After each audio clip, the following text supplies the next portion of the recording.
All right, my friends, welcome back. Thank you for joining me for some food for thought. I have a couple points I want to make today that I hope will resonate with you. And if this does, please leave a comment down below and tell me how. Share your own stories, your thoughts. I'd love to read them. So back in 2011, there was a devastating tsunami that struck the coastal town of Atsushi, Japan. An elderly man by the name of Mr. Ito survived, but he saw his entire village get nearly wiped out. He lost his home, he lost his neighbors, and most of all, he lost his wife of 42 years.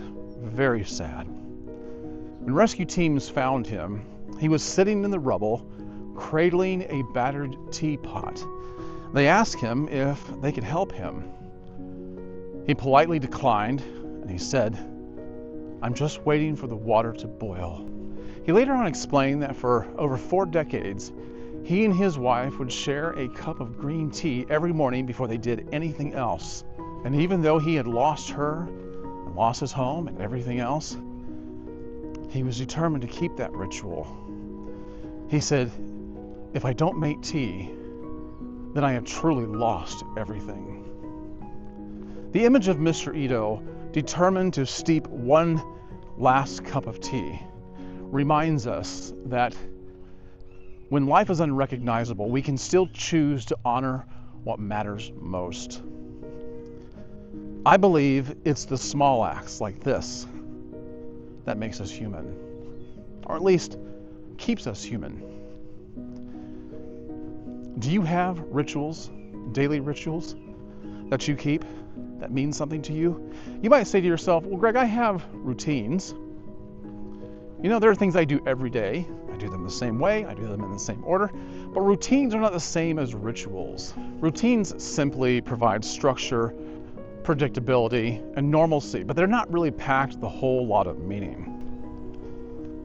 However, rituals are used to express love and dedication. They signify what matters most, and they help us defy the rigors of life.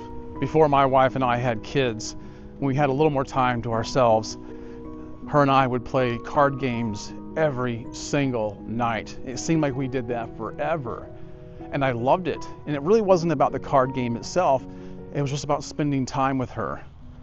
But I look back on that with some fond memories. Rituals could really be anything that you want them to be. It could be a date night, it could be taking walks together, it could be playing games, or showing up for the team. Now, I'm going to provide 3 takeaways here. The first one is identify your rituals. You might be confusing them for routines.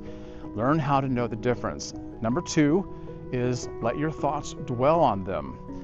Once you blow on those embers and reignite them, you'll understand why you do what you do, and it'll give you a new appreciation for everyday life. And number 3 is, if you don't have rituals, develop them, because it'll make your life deeper and richer.